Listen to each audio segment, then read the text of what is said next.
श्रवण जी, इसमें मैं चाहता हूँ थोड़ा सा राजनीति वाला जो एंगल है, सारा फोकस बिहार और आंध्र पर है कि इन दो स्टेट्स के साथ प्रधानमंत्री ने बड़ी उदारता दिखाई है।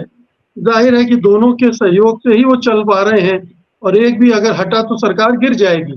तो एक मजबूर प्रधानमंत्री, मजबूर सरकार का ये एक फैसला इसमें, इस बजट में परिलक्षित हो रहा है। और क्या राजनीति इसमें देखें हम, क्या ये विशुद्ध रूप से आगे आने वाले चुनाव को ध्यान में रखकर जुमलेबाजी बहुत सारी की गई है इसमें?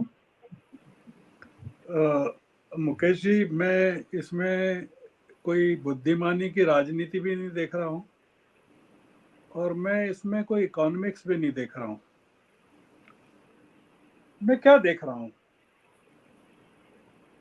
ये एम के वेणु तो बहुत बड़े इकोनॉमिस्ट हैं और इनको बहुत सारी चीजें पता है। बजट बनाने की जो प्रक्रिया है वो लगभग साल भर तक चलती रहती है ना? ऐसा नहीं है कि ये महीने भर में हो जाती है। इस बजट को अगर आप देखें ईमानदारी से या बारीकी से, इसको पढ़ें या समझें, ये बजट बनाया था कि 400 के पार सरकार जाने वाली है, इसको बहुमत मिलने वाला है। और पूरी की पूरी तैयारी जो थी वो, उसमें न तो आंध्र था न बिहार था। वो ये था कि आप हवाई अड्डे पर उड़ान के लिए पहुंचे और वहां पता चला कि आपकी फ्लाइट कैंसिल हो गई और आपको बस से यात्रा करना पड़ रही है। इसमें आपको, इस बजट में आप पेचेस देखते हैं, थेगले देखते हैं कि आपने देखा ना कि आंध्र को, बिहार को, उड़ीसा को दिया गया है और एक पूर्वोत्तर के नाम से एक पैकेज बनाया है जिसमें झारखंड है और बंगाल है और 4 राज्य उन्होंने जोड़े हैं, उड़ीसा भी है और बिहार भी है। और दोनों राज्यों को आप अगर देखेंगे, कल के प्रश्नोत्तर काल में जिस दिन शुरू हुआ उस दिन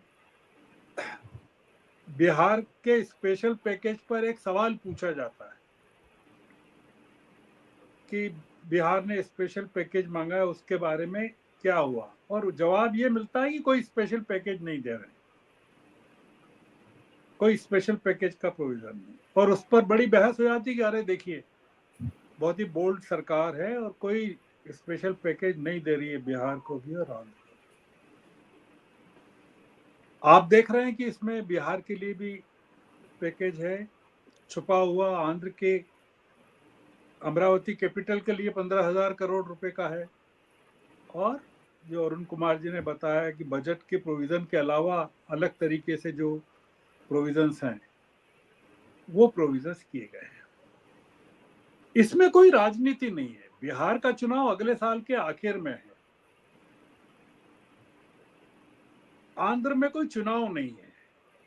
और मेरा ऐसा मानना है कि दोनों लोग अगर समर्थन वापस भी ले लें, मुझे नहीं लगता कि इमीडिएट फ्यूचर में कोई, न तो ये वापस लेंगे और न वैसे भी सरकार जाए। तात्कालिक जरूरत थी महाराष्ट्र के लिए कुछ देने की, तात्कालिक जरूरत थी हरियाणा के लिए कुछ देने की।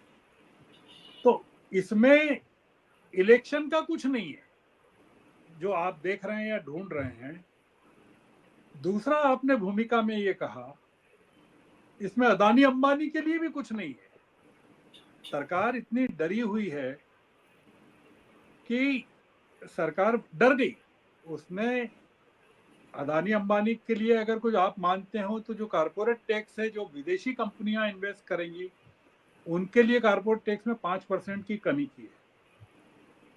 पर बाकी अगर आप अदानी अंबानी को देखें, शेयर मार्केट के हिसाब से देखें, तो शॉर्ट टर्म गेन्स और लॉन्ग टर्म गेन्स पर जो उन्होंने टैक्सेशन किया है उसको अगर आप देखेंगे, पिक्चर में लाएंगे, तो आपको लगेगा कि ये मार्केट को में कोई इंसेंटिव नहीं है, किसी तरह का इन्वेस्टर इंसेंटिव नहीं है।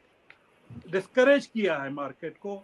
शॉर्ट टर्म पर उन्होंने 15 से 20 कर दिया है और लॉन्ग टर्म पे 10 से 12.5% कर दिया टैक्स को। हालांकि छूट को 1 लाख से 1.25 लाख किया है, जो कि मतलब नहीं है। ये जो मैंने कहा ना कि आप हवाई जहाज छूट गया, अब आपको यात्रा कैसे करना है, तो जैसा आपने भी कहा भूमिका में, और चिदम्बरम ने सबसे पहले जो ट्वीट किया था कि एम्प्लॉयमेंट लिंक्ड इंसेंटिव स्कीम जो है, वो उन्होंने कहा कि पेज 30 पे कांग्रेस के मैनिफेस्टो से उन्होंने उठा ली तुरंत। Incentive apprenticeship scheme along with allowance to every apprentice, वो उन्होंने पेज 11 जो मैनिफेस्टो का है कांग्रेस का, उससे उठा लिया। अभी मतलब इसके बारे में मैंने तो कोई स्पष्टीकरण सुना नहीं कि निर्मला सीतारमण ने कोई स्पष्टीकरण दिया। इस सरकार में किसी के लिए कुछ नहीं है। मतलब आपने सुबह भी बहस की थी, मैंने देखा 1 बजे की बहस है, उसमें भी देखा आपने, मतलब जो एक हरजिंदर जी ने बहुत बढ़िया पॉइंट उठाया था कि आर्टिफिशियल इंटेलिजेंस के कारण जो जॉब जाने वाले हैं उसको एड्रेस ही नहीं किया गया है इसमें। यानी एम्प्लॉयमेंट क्रिएशन की तो कोई बात ही नहीं है इसमें। दूसरा ये कि इन्फ्लेशन के बारे में कोई जवाब नहीं है कि इन्फ्लेशन को कैसे कंट्रोल करेंगे, या महंगाई को लेकर जो बेसिक इशू था इस चुनाव में बीजेपी की पराजय का, जो सारे सीएसडीएस के सर्वे में भी और तमाम में आया, जो अरुण कुमार जी ने भी कहा, वो महंगाई और बेरोजगारी था। तो आपने जो कहा मुकेश जी, मतलब हम वेणु जी को भी सुनते हैं, इसमें किसी के लिए कुछ नहीं है।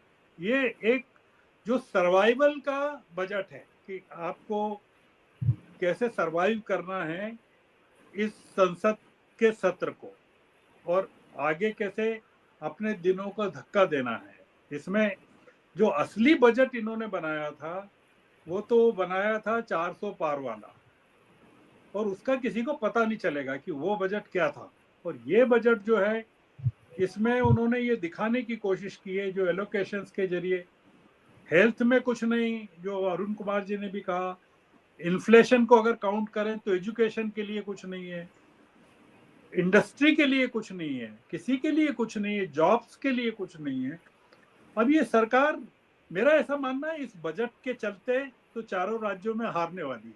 आपने कहा कि पॉलिटिकल बजट है, मेरा ऐसा मानना है कि ये जो बजट है इस सरकार को महाराष्ट्र में, हरियाणा में, झारखंड में, दिल्ली में, चारों जगह हरवाएगा। और वो सरकार के लिए बहुत, मतलब अगर कुछ नए संशोधन आते हैं बजट पर, डिबेट के बाद कुछ चीजें आती है, और इनकम टैक्स स्लैब में भी 25,000 रुपए का फर्क किया।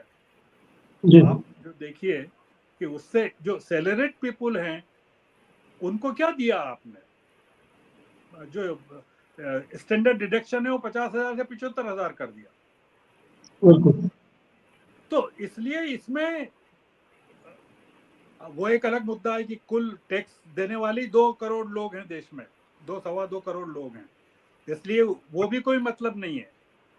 देश की 140 करोड़ आबादी के लिए आपने कुछ नहीं किया, क्योंकि आप कुछ दे ही नहीं सकते। जो मेरा ऐसा मानना है कि ये बजट बहुत ही फ्लॉप बजट है मुकेश जी, न पॉलिटिक्स है इसमें, न इकोनॉमिक्स है। वेणु साहब शायद ज्यादा बताएं कि इसमें इकोनॉमिक्स